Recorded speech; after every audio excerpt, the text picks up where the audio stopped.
Hello dear friends, I welcome you again in my class. So today we will discuss about what is the structure of proteins.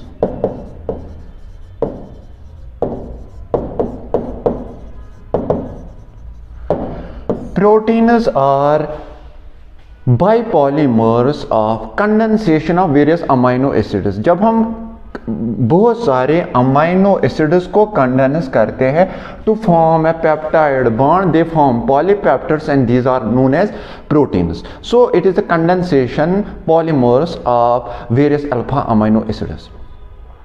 Now moreover they have typical 3D structure. They have typical 3D structure.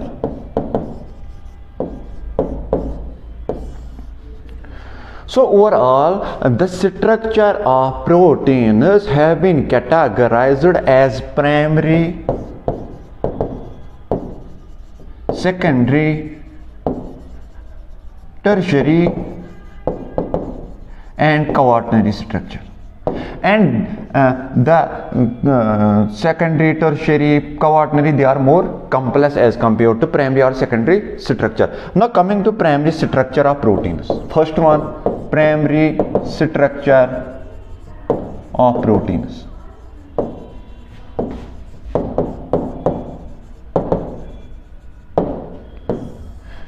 If we have a protein containing two polypeptide chains, now what is the criteria that these chains are attached to themselves? देख ये कैसे आपस में जोड़े हैं. They will be either disulfide bond or it will be hydrogen bonding. So this is the primary structure in which various polypeptide chains are linked to each other. इसको हम बोलते हैं primary structure.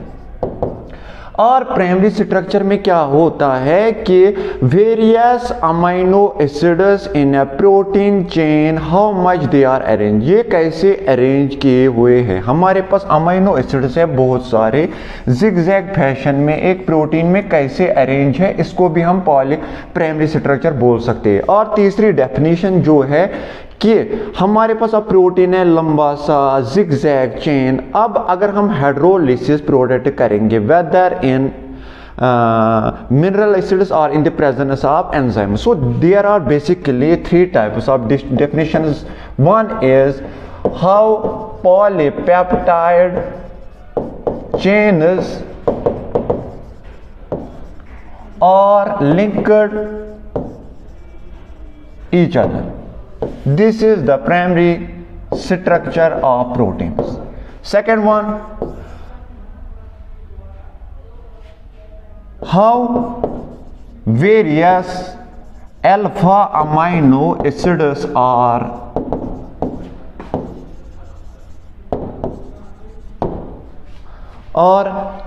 connected in a zigzag fashion.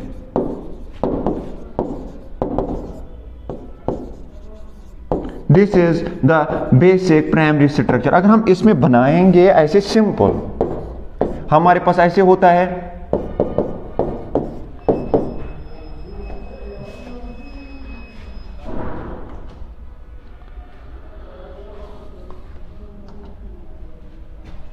हमारे पास ऐसे होता है.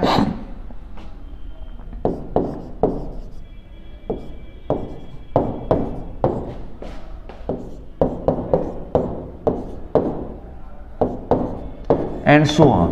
So what is the arrangement of alpha amino acids in a protein chain? This gives the primary structure. और third definition जो है, अगर हम इसी में मिनरल एसिड और एंजाइम डालेंगे तो हाइड्रोलिसिस प्रोडक्ट क्या बन जाएगा. This is the primary structure. हमारे पास एक प्रोटीन है, on hydrolysis it gives proteases and further hydrolysis it gives peptones. Or in other words, this gives polypeptides on hydrolysis, which on further hydrolysis gives peptides or alpha amino acids. So this is the basic criteria or basic structure of proteins, that is primary structure. अब primary structure जो सबसे पहले किस compound में बताया गया है, that is insulin by Frederick Sanger, FREDERIC Sengar.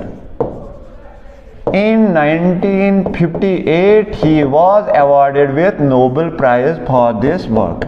उसने क्या कहा है, उसने बोला है इंसुलिन में उसने प्राइमरी स्ट्रक्चर दिखाया कि how insulin have primary structure, फिर उसके बाद बहुत सारे मॉलिक्यूल्स में प्राइमरी स्ट्रक्चर बताया गया है।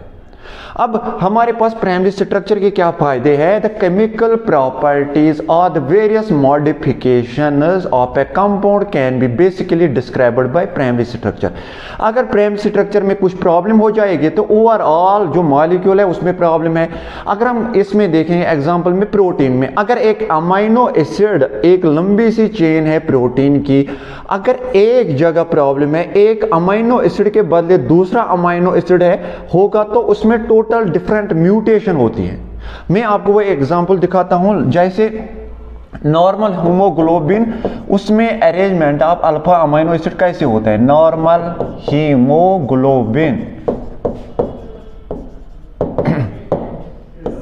उसमें होता है valine, histidine, leucine, threonine, proline, okay, glutamine and similarly we have lysine. This is normal hemoglobin. उसमें जो अल्फा अमाइनो एसिड्स होते हैं उनका अरेंजमेंट ये होता है। This is normal haemoglobin. Now if we replace in one glutamine with valine, यहां इसके बदले अगर हम वैलिन डालेंगे तो पता है टोटल डिफरेंट होता है हमारा haemoglobin. It is sickle cell anaemia. So primary structure में क्या फायदा है कि एट एनी वन पोजीशन अगर चेंज हो गया अरेंजमेंट अल्फा अमाइनो एसिड्स का किसी का भी तो टोटल म्यूटेशन होती है। जैसे सिकल सेल एनीमिया, ये पेशेंट फाइनली डेथ करता है। सो बेसिक स्ट्रक्चर क्या है अमाइनो एसिड का? This is the basic structure. Okay, are you getting my point? Now what is the confirmation and conformation of peptides in a polypeptide chain? Conformation का मतलब होता है through C C bond we can rotate the carbon, two carbons through one single bond can we rotate the carbon bond. Configuration में क्या होता है? बीच में double bond होता है, उसमें भी हमारे पास होगा सिस और trans isomers. So conformation and configuration in peptide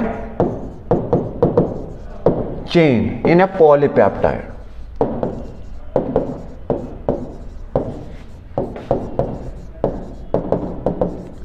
अच्छा, सिंपल है, में एक अमाइनो एसिड जो होता है उसमें एक पेप्टाइड बॉन्ड होता है, सिंपल ऐसे।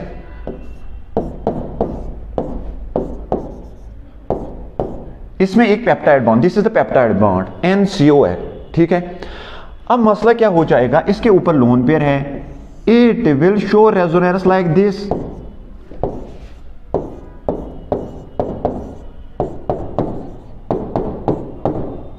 So now here we have double bond. So in this case we have also single bond, we have double bond. In case of double bond configuration is possible, while as in case of single bond conformation is possible. अगर हमारे पास जो basic बुनियाद, basic unit cell that is peptide bond in a polypeptide, if we have the structure like in the form of enolate ion or double bond, then configuration is possible that very protein can exist either in cis or trans form. I can show here. If we have bond like this,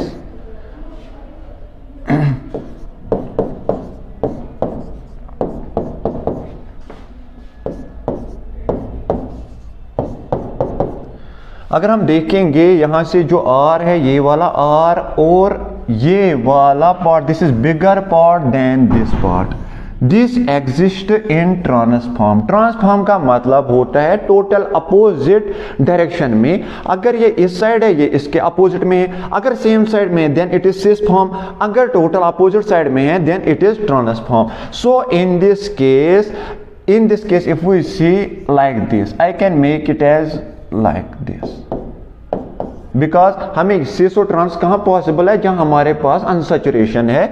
उसमें भी आप दिखा सकते हो, अगर little bit unsaturation भी temporary charge transfer भी बता सकते हो, उसमें भी पॉसिबल है। But here this very group, that is bigger group and that very bigger group are totally in opposite direction. So this is trans form, this is stable form. However, अगर ये हम यहां लाएंगे, इसको यहां रखेंगे, तो इसको बोलते हैं हम cis form, like this.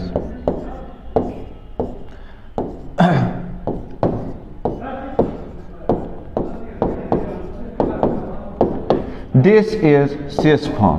Sis form is less stable क्योंकि इनमें आपस में हिंड्रेंस हो जाएगी, रिजल्टिंग इन डिस्टेबलाइजेशन। तो ट्रांसफॉर्म क्या है, stable as compare to cis form. Now in case of conformation कहां पॉसिबल है, कन्फॉर्मेशन हमारे पास होना चाहिए alpha carbon relative to C terminal end N terminal end. अगर हम देखेंगे एक अमाइनो एसिड अगर हमारे पास ऐसे होगा,